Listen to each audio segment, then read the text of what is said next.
భద్రాద్రి కొత్తగూడెం జిల్లా చర్ల ఆధ్యాత్మికతతోనే అడుగులు వేయాలని రామస్వరూప్ పిలుపునిచ్చారు.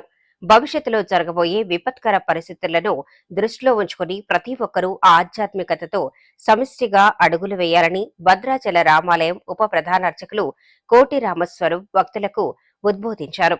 చర్ల గణేష్ నగర్లోని గణపతి మండపాన్ని ఆయన సందర్శించి భక్తులకు మంగళాశాసనాలు చేశారు. ప్రతి సంవత్సరం జరిగే నవరాత్రి ఉత్సవాలకు శాశ్వతం పందిరి నిర్మాణానికి ముందుకొచ్చిన గాయత్రిని అభినందించి సత్కరించారు.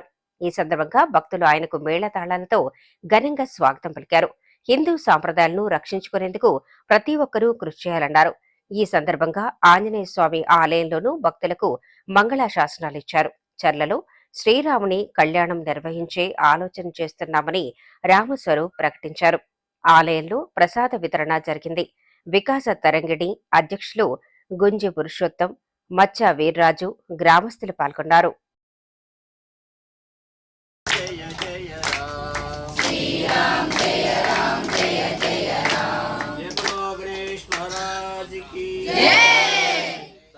భక్త బృందకి జై శ్రీరామ్. జై శ్రీరామ్.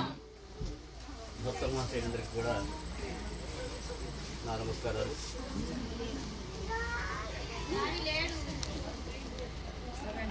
సాధారణంగా ఇటువంటి కార్యక్రమాలకి అంటే వీటిని సేవించుకుంటే దేవుని చూసి వచ్చేటే తప్ప ఇంత సన్మానం చేయకపోవడం ఎక్కడ జరగలేదు.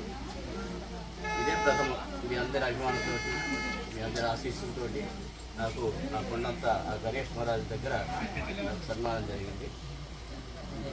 నాకు సన్మానం చేసి నేను భావించట్లేదు. రాముడి దూతగా వచ్చాను. వారికే ఇక్కడ సన్మానం జరిగిందని భావిస్తున్నాను. దాదాపు 3 నెలల బట్టి ఆ గాయత్రి అనేటువంటి మిత్రురాలు నన్ను ఆ అమ్మాయి ఈ అమ్మాయి ఇద్దరు రావటం అడగటం జరుగుతుంది. అంటే నాకు అలవాటు కదా నేను రానని చెప్పడం అలా జరుగుతుంది. సరే ఆఖరికి నాదో ఇక్కడ రావస్తుంది. 9 తారీఖు వద్దాం అనుకున్నాం. ఏం రాలేదు. ఈసారి ఎక్స్ప్రెస్ రావాలని చెప్పేసి ఆయన అనుగ్రహంతో వచ్చారు. ముఖ్యంగా ఏంటంటే మీ అందరికీ రాముడి ప్రసాదం ఇవ్వాలని వచ్చారు. ముఖ్యంగా ఇక్కడ ఆయనకి నివేదన అయిన ప్రసాదాన్ని ఇక్కడ తీసుకొచ్చాను. ఇక్కడికి ఆ ప్రసాదం వారికి కూడా చూపించి మీకు అందించామని. అంత మహాప్రసాదం అందరూ కూడా ఆ ప్రసాదాన్ని అందరూ కూడా స్వీకరించే ఇక్కడి నుంచి వెళ్ళాలని నా కోరిక. తర్వాత కాలమాన పరిస్థితుల్లో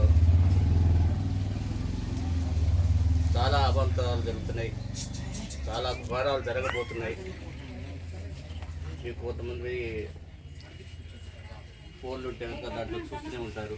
మన హిందుత్వం మీద ఎంత గందరగోళాలు జరుగుతున్నాయో అందరూ వినే ఉంటారు, చూసే ఉంటారు. కానీ ముందు రోజులు చాలా మంచివి కావు. మనందరం కూడా కలిసికట్టుగా ఉండి ఇటువంటి కార్యక్రమాలు చేస్తూ అటువంటి కాసేవత్వాలు భరిస్తే తప్ప మన ఉనికిని కాపాడుకుంటాం తప్ప వేరే విధంగా అయితే మనం చాలా అవమానాలు పాలు, చాలా గడ్డు పరిస్థితుల్ని దాటాల్సి వస్తుంది. అందుకోసం ప్రతి ఒక్కరు కూడా ఏ ఆలయమైనా సరే, శివాలయం కావచ్చు, రామాలయం కావచ్చు, కృష్ణాలయం కావచ్చు, ఏదైనా సరే ఒక వారం పెట్టుకొని అందరూ ఊళ్ళో ఉన్న ప్రతి ఒక్కరు కూడా ఆలయానికి వెళ్ళండి.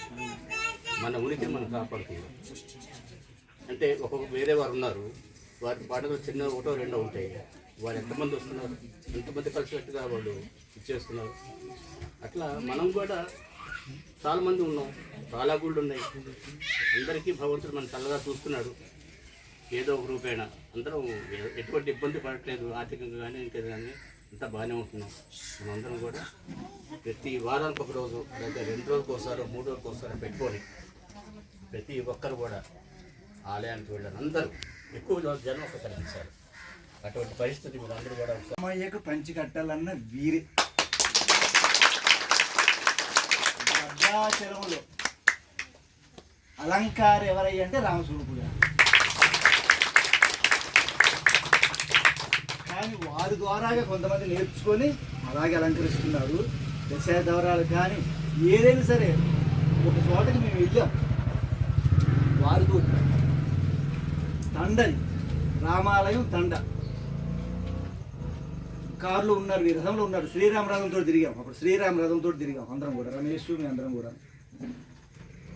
వారు అన్నారు కాస్త స్వామి దింపితే బాగుంటుంది అన్నారు తండా వాళ్ళు. వారికి విన్నపం చేశారు. అలాగే నన్ను రావటం గుళ్ళోకి వెళ్ళి అమ్మవారు వస్త్రస్థలం మీద చెంగు జారిపోయి అది ఎవరు చూస్తూ వచ్చి వెంటనే సరి చేసింది.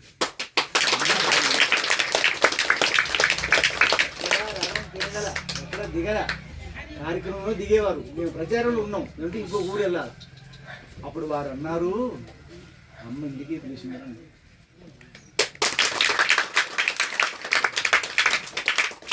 అటువంటి గొప్ప వ్యక్తి మీకు అందరికీ కలగటానికి ప్రధాన వ్యక్తి మన గాయత్రి.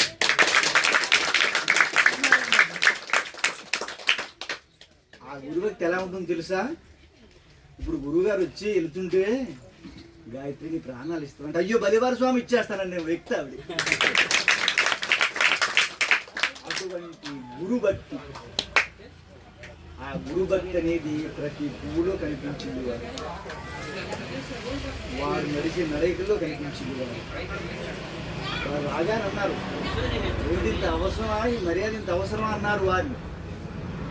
నాకు అవసరం స్వామి అంటూ ఎంతో కూర్చున్నారు.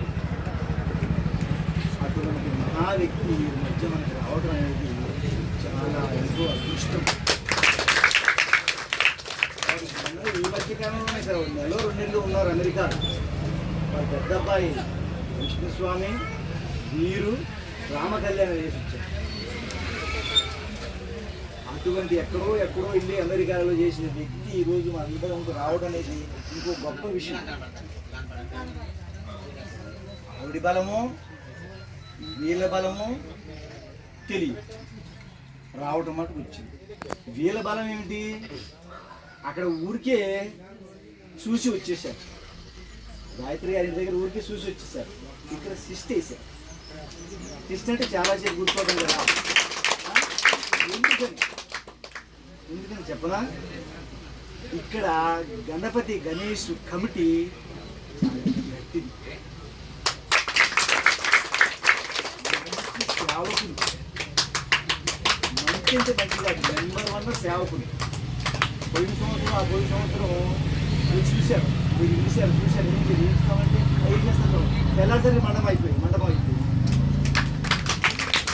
మీరు అనుకున్నారు ఒక మాట, ఏమనుకున్నారు తెలుసా? మీరు స్వామి సార్ సైలెంట్గా ఉన్నారు.